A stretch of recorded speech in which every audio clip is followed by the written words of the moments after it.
My wife, Susie, was diagnosed with ovarian cancer March 1st of 2013.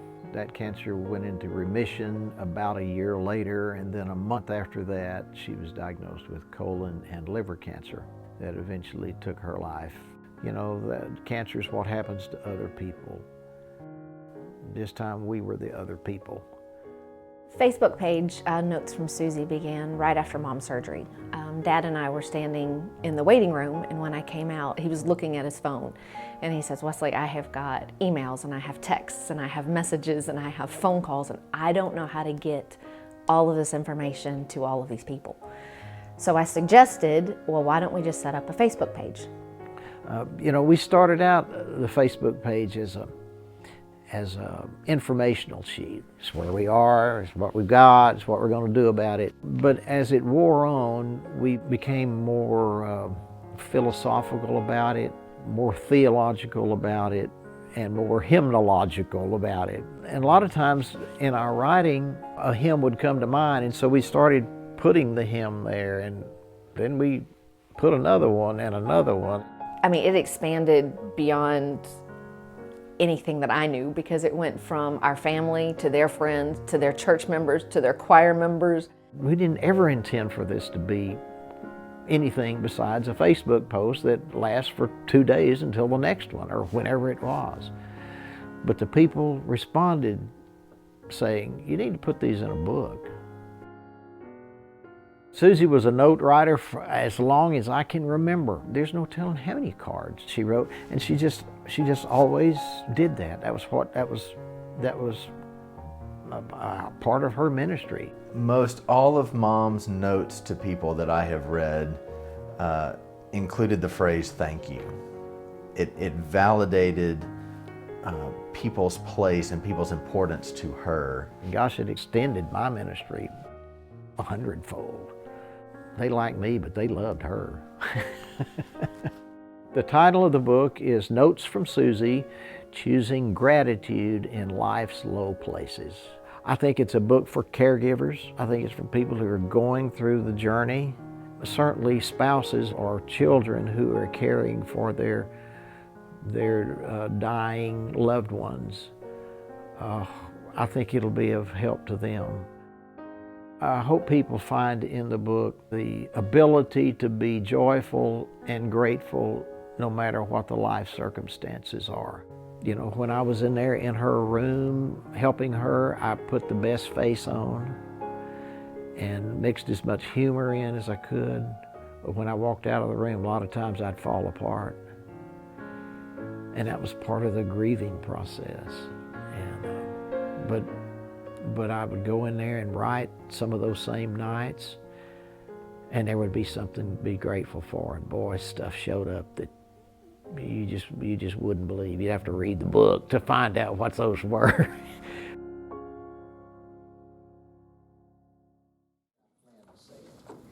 I met Susie 8.5 months after her 16th birthday. And we were married less than 2.5 years later. After her freshman year here at Baylor, and after my first year of seminary. Now that's pretty young for a gal to get married. But God had masterfully orchestrated our meeting and our relationship. I had the advantage of living in her brother's outback apartment on weekends during my senior year of college while serving their church as youth minister. And so I got a rather candid, up close but distant look at their family life and Susie's place and her participation in it. We were married almost 45 years. It was a wonderful time, and it was really free of any relational problems that most couples experience. She was the love of my life, and I still miss her every day. Susie, whom I called Honey our entire married life, was an ideal wife for me. you notice I didn't say a perfect wife, I said an ideal wife. And I think I was an ideal husband for her. And if you're married, I hope you feel the same way about your spouse. We had a good time. Nearly 45 years, raised a couple of pretty good kids, and we served 3 wonderful, nurturing, loving congregations while we were married.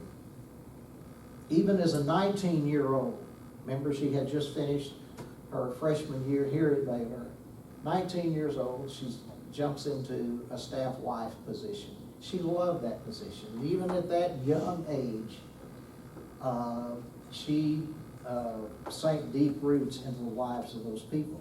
When we were called the First Baptist Church in Nashville, Tennessee, that's a fairly tall steeple and a pretty significant, bless your heart, pretty high profile staff position. She was a whopping 26 years old.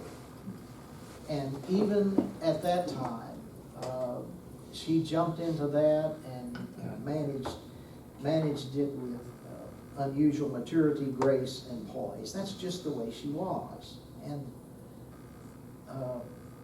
God allowed me to see some of that a decade before. Everyone who knew Honey, as I called her, loved her. Everybody did. And some of you in this room knew her, and you would agree. Everybody loved her because she first loved them. She was not an upfront person, out front. She chose to be off stage and to carry out her ministry doing other things behind the scenes. She thought that one person on the platform was enough. But she gravitated to all of our churches, our 3 congregations. She sort of gravitated to the lesser ones in the congregation, the preschoolers and the senior adults. Honey loved to write notes. You saw a picture of her on here a while ago, writing notes. She would use that time writing notes to pray for the people to whom she was writing the notes. From her perch in the choir loft, people thought she was taking copious notes to the sermon. She was not. She was writing the names of people that she could see and that who were there and not there. And on Sunday afternoon after her nap, she would get out her stuff and write notes to people. At her memorial service, our pastor invited everyone in the congregation who had ever received a personal handwritten note from Honey to raise their hands. Of course, I was sitting in the front, and I didn't turn around and look, but the choir up there, and there were more than 100 of them, said fully 2/3 of the people raised their hands, and there were probably 700 or 800 people at her service. It was pretty impressive. But our life turned on a dime late one Friday afternoon, March the 1st of 2013, with a phone call from her doctor that she has ovarian cancer. When I got home after our long, tearful embrace, we somehow put some dinner together, and I mumbled a little word of prayer. And I don't remember much about the rest of the evening, but the next morning she got up and dressed and was ready to face the situation, our new normal, with the same grace and maturity and poise that she had handled other things. The doctor says that when after her surgery 5 days later, that it was stage 3 ovarian cancer, which means things had exploded in there, and there were bits of tumor all in her abdomen, and a lot of chemo would follow. But Honey was a positive outlook, person of gratitude, and that served us well. And we discovered that even though we were traveling a rough road, and there would be more of that to follow, that there was a lot to be thankful for. And the more one expresses gratitude, the more one finds for which to be grateful. As I said on the video, stuff showed up that you wouldn't believe, not the least of which was the blooming meal train that our people did. It was made up mostly of First Baptist Church women who got on this website, and a lady set it up, and people would sign up to bring us food. And they did that, and we had plenty of food. They brought food to our house twice a week, twice a week for 2 solid years. And I gained some weight. And then there were the people who did not get their names on the meal train because the dates had already filled up, and they brought food anyway. It was just amazing.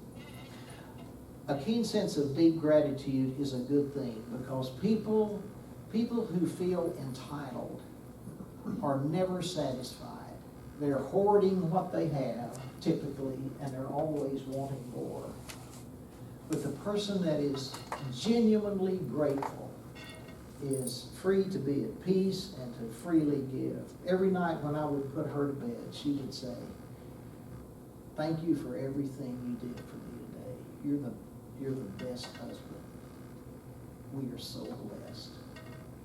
And often she would start thinking of things and naming things for which we were thankful. A friend of mine lost his spouse to cancer just shortly before Honey was diagnosed. And I saw him one day at church, and I said, "How did y'all do it?" He had died, and he said, "Well, early on we decided to live in denial." In denial? Not the kind of denial that says, "This isn't happening, we don't need medical help, everything's going to be okay," but the kind of denial that denies cancer of keeping us from being joyful and at peace. That was real good advice, and we took that to heart. And since the first of this year, a couple of ministers of music friends of mine have had spouses that have died of cancer, and they were asking the same question I asked my friend: "How did you do it?" And both of them were devastated. I thought about that a good bit, and besides the love and the ever-presence of God, I identified 4 things that God provided for our journey. The first of those was who Honey was. She showed us, she showed me how to do this. She was the glass half full person. I'm the glass half empty person. I really am. But we went with her on that. I had a favorite uncle who was a prophetic, poetic preacher who used to say, "The older we get, the more like ourselves we become." Honey was not embarrassed about it, or obsessed about it, or shy about it, but she was adopted, and she never forgot to remember God's unmistakable hand in her life from the very beginning, that began with a mother that chose adoption over abortion, and the family that adopted her, that also adopted a couple of other children. And for the otherwise charmed life that she lived for 61 years, the last 2 years were hard for us, for her, for me, but they were not horrible, because as my Uncle Glenn would have said, the older we get, the more like ourselves we become, and the more like herself she became. She was a grateful, joyful person. As I said earlier, Honey was not the out front, come in or not, take a picture or not. Honey was not the out front type person. She didn't command any room, but she could light up any room with her smile. She was that kind of welcoming person, right, Phil? Absolutely. She absolutely was. She was behind the scene in the background, but deep inside she was a gentle and loving steel magnolia. In the midst of life's biggest challenge and life's low place, she became more and more like herself, and it rubbed off on everybody around her. And if she were with us today, she would be scratching her head and saying, "What? Really?" That's just the way she was. The second thing that God provided for us was an unbelievable support system. Church members, Facebook group, Facebook comments, neighbors, people we knew, people we didn't know. One of the advantages of being allowed to serve in a church a long time, we were there a long time, are the relationships that develop, which when it comes to life's low places, turns into a real support system. For 30 years, Honey and I built relationships at First Baptist Nashville, and those folks came out of the woodwork to reciprocate the ministry that we had been to them. I mentioned the meal train. We got Goodwill cards by the hundreds, literally. It was not unusual to go to the mailbox and get out more than 20 cards, and the next day get out another 20. She piled those things up or put them in a basket. We counted one day, and there were 700 and some odd Goodwill cards over 2 years. And everybody put notes in there because she had sent notes to them, and they loved having an opportunity to send a note to her. Some people sent their housekeeper. I don't know if they've been looking in our windows or not, but they sent their housekeepers to our house and picked up the tab. They would bring a bag of thank you cards and stamps and pens and everything for her to use when she felt like it. A gal came to our house and decorated it for Christmas, both Christmases that Honey was sick. Spent the whole, and Honey was a Christmas person. Whenever we went on a trip, the first place she went, a place he looked for, was the Christmas shop. So it was a big deal, but she just didn't have the energy. People would come over and play the piano and sing hymns for us at night. It was amazing. Flowers by the truckload. Every time she had a chemo treatment, the next day flowers showed up at our house. Tremendous, unbelievable support system. Our neighbors were wonderful. A lot of people don't know their neighbors. We've lived in the same house for 18 years, and we know our neighbors and love most of them. and those people were wonderful to us. They didn't hover, but we knew they were there and they were ready to help us. And they would call us from the grocery store. I'm at the store. Do you need anything? Our neighbor across the street is a state trooper. I'm on my way home. You need me to do anything for you? Just stop by anything.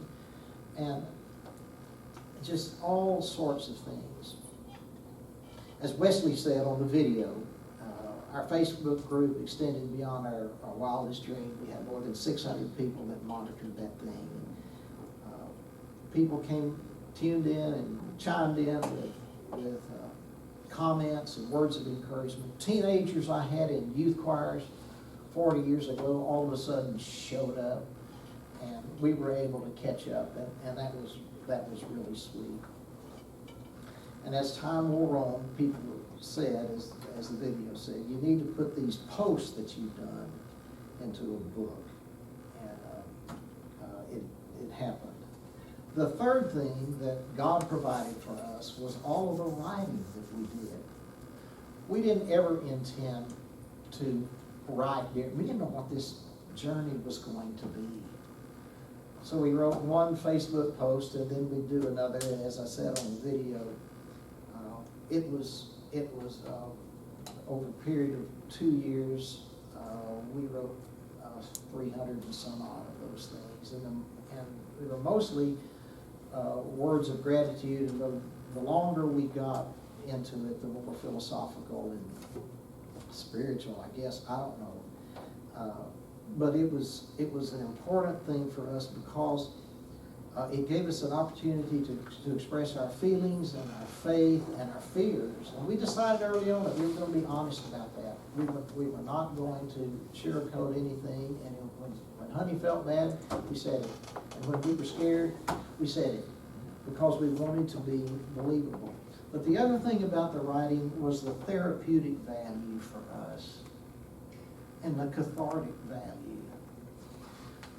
Honey's death has not impacted me like it impacted my two friends who have called me since the first of the year. And I am sure that it has to do with the writing that we did over those 2-year times and the hymns, as I'll talk about in a minute.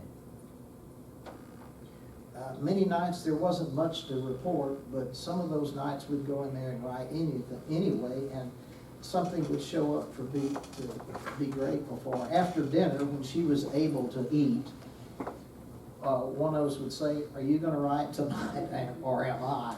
And whoever drew the short straw got the privilege. I always wanted her to write because I felt like our readership, the people who were looking in on us, wanted to hear from her, the patient, rather than me, the caregiver. Each time we would write, then we'd come in and read what we had written to the other to be sure that what we were saying was accurate and expressed feelings that were right. And when people would respond with good words of encouragement and saying that they were inspirational, our posts were inspirational, Honey just couldn't believe that anything that she would ever write would inspire anyone. So all the writing that we have done has been important. The other thing, the fourth thing, are the hymns that we began putting in there. About a month into our Facebook updates, we started including hymns, not for any necessarily devotional aspirations of it, but it was just Honey and I both grew up with hymnody, and it was kind of our native tongue. And the first hymn that we put in there was a new hymn in the Celebrating Grace hymnal, which is the hymnal that's in the chapel now, that I was involved in development of. We walk by faith and not by sight, no gracious words we hear from him who spoke as none e'er spoke, but we believe him near. And the refrain goes, we walk by faith and not by sight, led by God's pure and holy light. Prepare us for the journey, Lord, and may we know your power and might as we walk by faith and not by sight. Those were real words to us. It was not just a hymn in the book.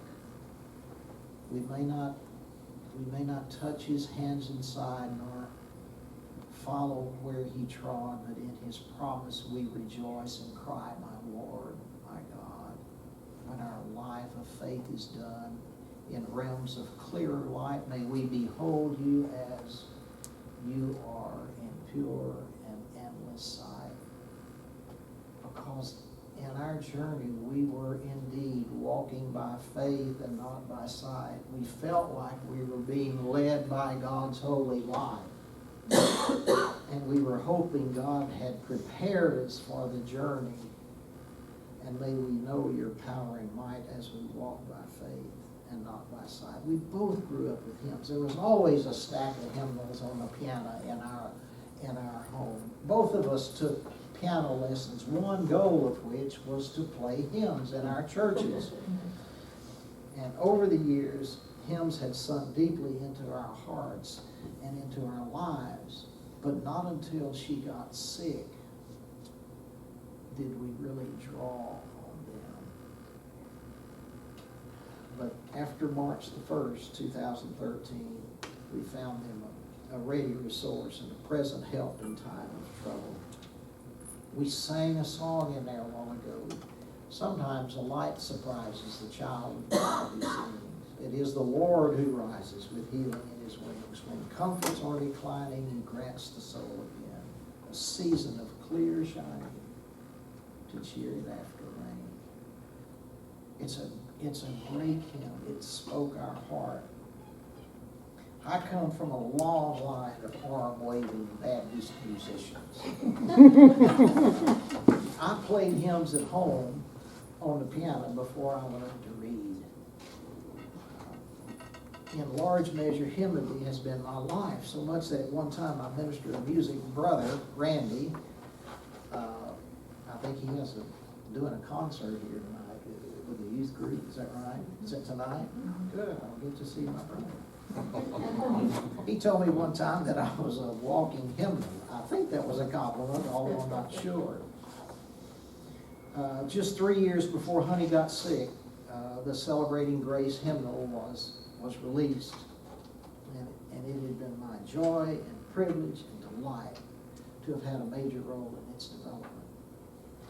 And I am convinced that working on that hymnal was God's provision for me, preparing me for the journey that was before us. We had no way of knowing. Tom McAfee, who invited me to the table to do that, had no way of knowing. But I'm telling you beyond a shadow of a doubt, God knew that. And when I get my arms around that and turn around and look, I can see surely goodness and mercy has indeed followed me all the days of my life. And we're thankful for that. During that time, we vetted 2,500 songs and hymns and stuff for that book. And during that 3-year time, when I was involved with the development of that book, I was nurtured and comforted by so much of the material included in that book. All the way my Savior leads me, what am I to ask beside? Can I even doubt his tender mercy, who through all of life has been my guide? Heavenly peace, divinest comfort, here by faith, not sight, in him to dwell. For I know whate'er befalleth, even my wife getting sick, Jesus doeth all things well. All the way my Savior leads me, cheers each winding path I tread, gives me grace for every trial, feeds me with the living bread. Though my weary steps may falter, and hers, and my soul athirst may be, gushing from the rock before me, lo, a spring of joy I see. How does that work? I don't know, but I'm telling you, it does. All the way my Savior leads me, on the fullness of his love, perfect rest for me, for her is promised. My Father's house above, when my spirit clothed immortal, when her spirit clothed immortal wings its flight to the realms of day, this our song through endless ages, Jesus led me all the way. That's when hymnody means something to you. Mighty fortress is our God, a bulwark never failing. Helper he amid the flood of mortal ills prevailing. For still our ancient foe does seek to work us woe. His craft and power are great. He's armed with cruel hate like cancer. On earth is not evil's equal. Did we in our own strength confide, our striving would be losing. We're not the right man on our side, the man of God's own choosing. You ask who that may be? Right Christ Jesus. It is He, Lord Sabaoth, Lord of hosts is His name. From age to age the same, and He must win the battle.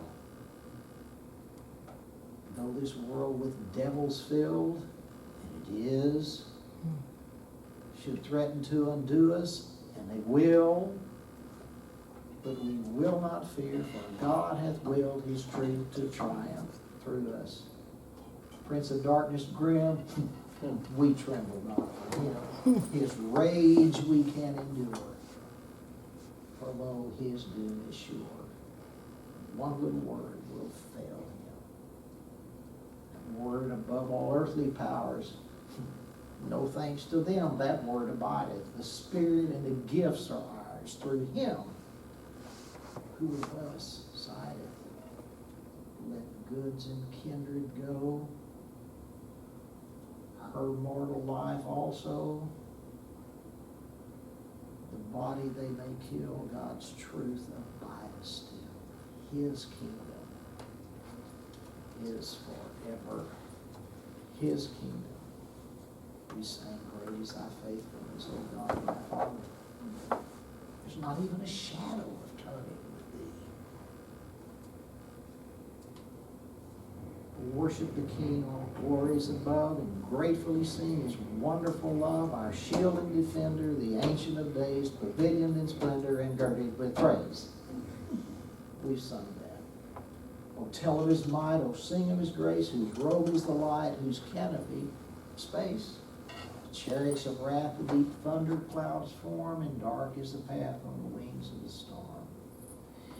And then the scene changes and the mood shifts in this hymn. We've sung about power and might, thy bountiful care. What tongue can recite? It breathes in the air, it shines even in light. Streams from the hill, it descends to the plains, and sweetly distills in the dew and the rain. For me, just the thought and the reality of God's bountiful care, washing over all creation, and over me personally and individually, is game-changing and life-giving, because we're just frail children of dust. And just as feeble as frail. But in Thee do we trust, nor find Thee to fail. Thy mercies how tender, how firm to the end. Our Maker, Defender, Redeemer, and Friend. That's good material. If you can live on that. My life goes on in endless song above earth's lamentation. I hear the sweet, so far tune, that hails the new creation through all the tumult and the strife. I still can hear it ringing. It finds an echo in my soul. So even though honey died, how can I keep from singing?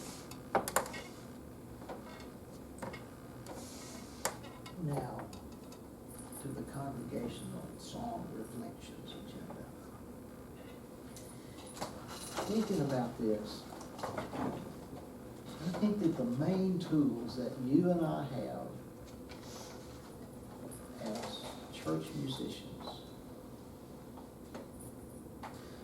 are the songs, the hymns that we teach, share, or impose on our choirs and our congregation. I think there are 3 levels on which we can experience it. The first of those is just to know it. We know it musically, we know it mechanically. We know the words, we can sing the tune, and we can play it or sing it or direct it appropriately. That's good. The next level, beyond that, is understanding it. What is the breadth and the depth of the message of that song, of that hymn? What's its theology? What's the real value in worship? In order to understand it, we have to ask the questions, does the music and the text work together? Does the music say one thing and the text the same thing? Or does it compete with the other? Is this worth singing to begin with? Some of the stuff that we sing these days, I'm convinced, may not be worth singing. And it has nothing to do with the age of the song, or even the style of the song, but it may.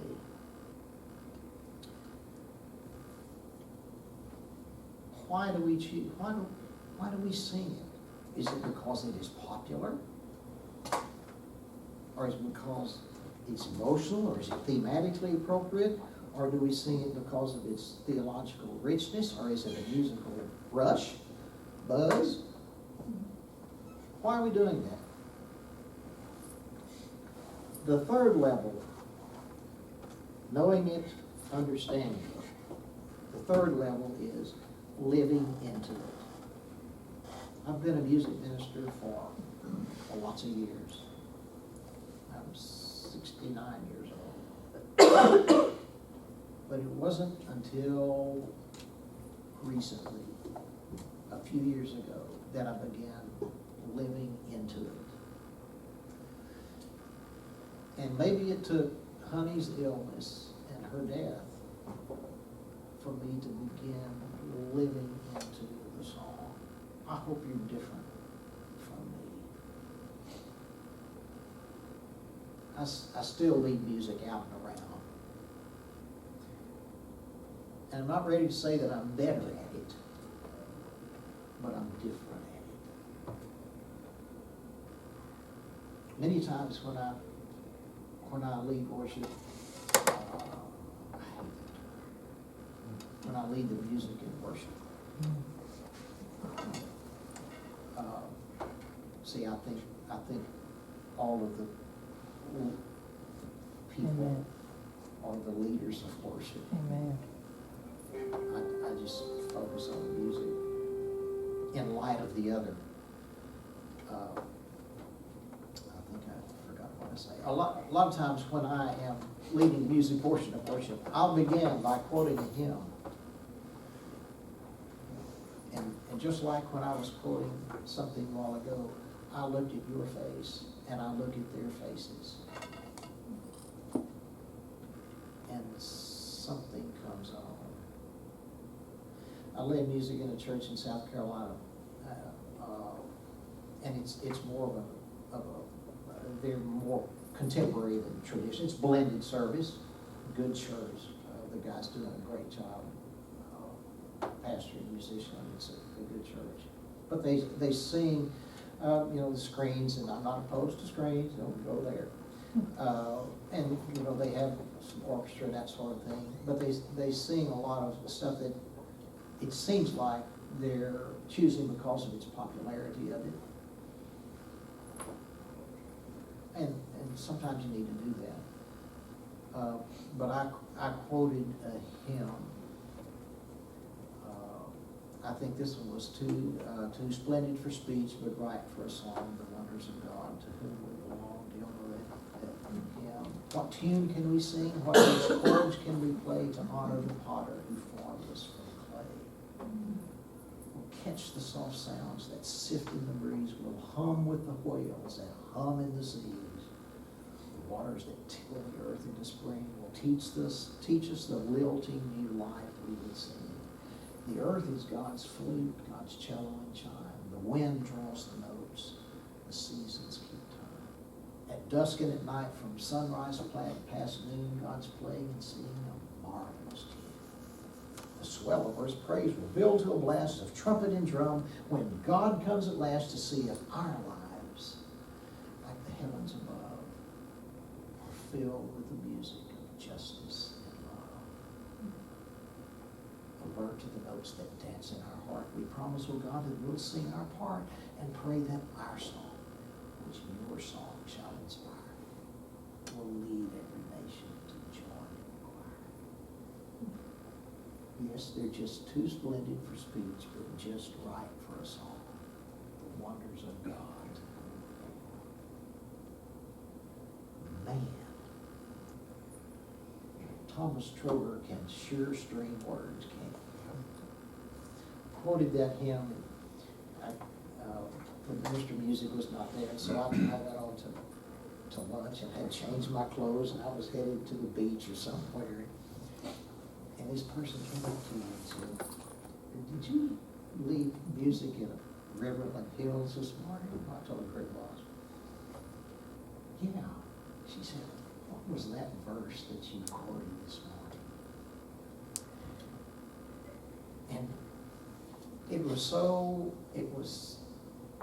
I just felt like lights were coming on, and they began to hear. And then when we sang the hymns and the songs that were selected, I sensed that they were really getting into it.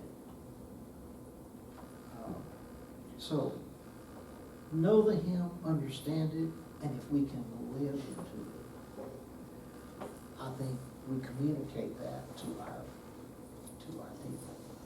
Okay, now I've talked a long time, and I can say some other stuff, but you've been patiently quiet. Do you have questions or comments or rebuttals or testimonies or whatever that you would like to ask me? Yeah, Mark?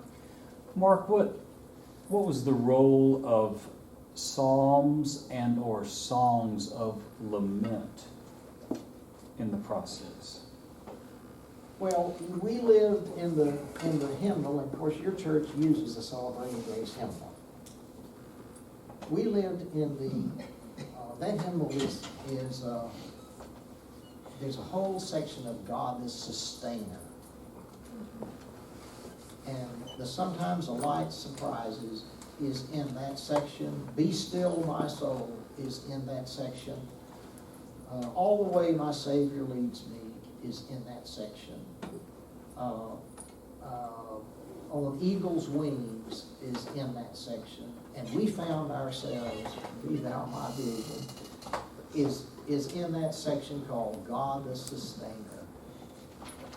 And boy, there's a hymn in there that's called In Deepest Night, and I have not committed that to memory, but it's a fine hymn that talks about when harps are hung and no voice we raise, when silence must suffice as praise. In fact, David Sherwin's wife wrote that text. David Schwabel wrote the tune to it. But we found ourselves in that section of the hymnal because it gave voice to what we were feeling. A lot of times those texts, this is the book that we did. It's called Notes from Susie. And a big part of this book is where our word, whatever we were writing about that day, and a hymn that either went with it or was random. But a lot of times those hymns, My Shepherd Will Supply My Need, that Joe played a while ago, man, I relived a lot of nights when that we were hanging on to that. A lot of this book is a condensation of those 325 posts. I wrote a beginning theme, stanza, chapter in this book called Meet Susie, because where I had been in Nashville, a lot of people knew me, and I'd been out and around, but not Honey. She was that background person that lived in the background, and so there's a chapter here on Meet Susie. And then this big section of our posts and those hymns at the end. And then there's a epilogue, an epilogue that I wrote that is kind of this is what I make of all of this. This is what I have learned through it. This is moving forward. And then Wesley and Nathan, our daughter and son, wrote a few pages about how they prepared their kids. We had 5 grandkids, ages 11 to not quite 2 when Honey died. How they prepared their kids during Honey's illness and death. And then I wrote a coda, which was based on All Saints Day at Great Baptist Church. Oh my gosh. For all the saints who from their labors rest, who thee by faith. One hymn we sang that day at the All Saints Day, we Baptists, they don't do All Saints Day. That's a crying shame. We're losing so much. Was rejoice in God's saints today and all day. A world without saints forgets how to praise. In loving and living they prove it is true. The way of self-giving, Lord, leads us to you. I learned that day in church that a saint is not someone who has never sinned or currently does not sin, but someone who never stops doing good. And so I think that we can say that we're talking about Saint Susie here. Even in her death, she never quits doing good. And writing this thing was so cathartic and so therapeutic for both of us. I talked too long on that.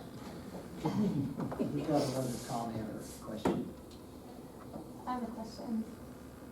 You talked about how hymns are our native tongue, and for many of us that's so true and true because it's our native tongue that we had as babies and Right. We grew up that with. we were fed with.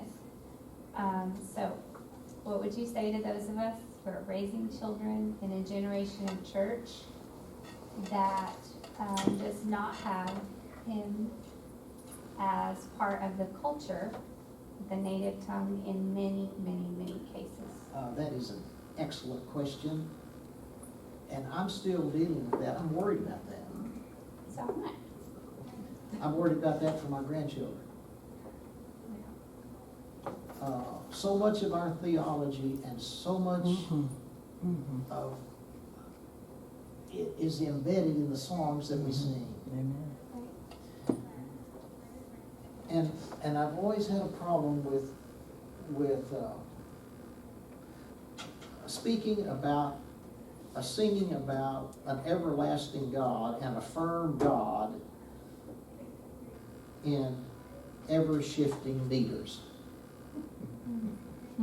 Those seem to contradict one another, and in a song that is ever-changing.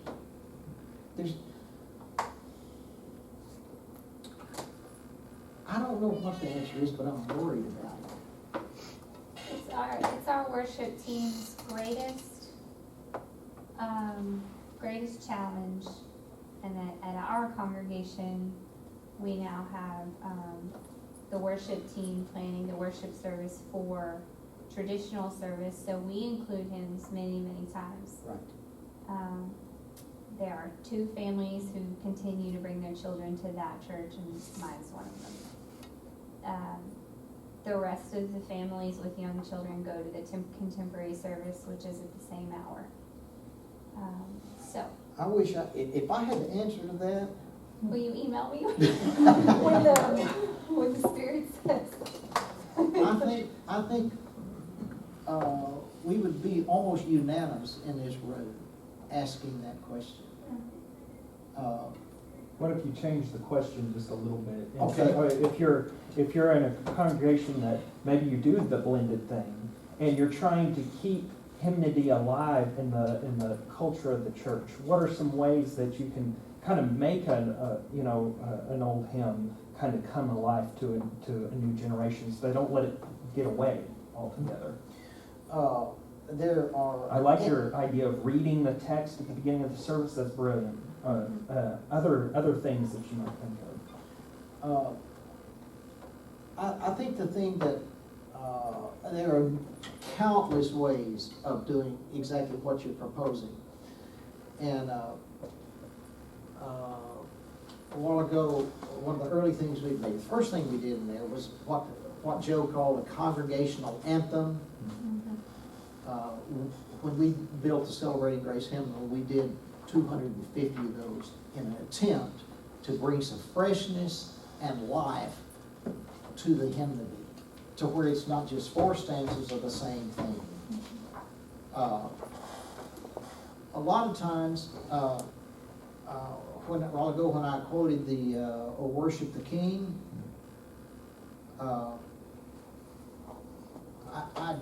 I didn't quote it in church, but we would sing the first 2 stanzas and then we'd stop.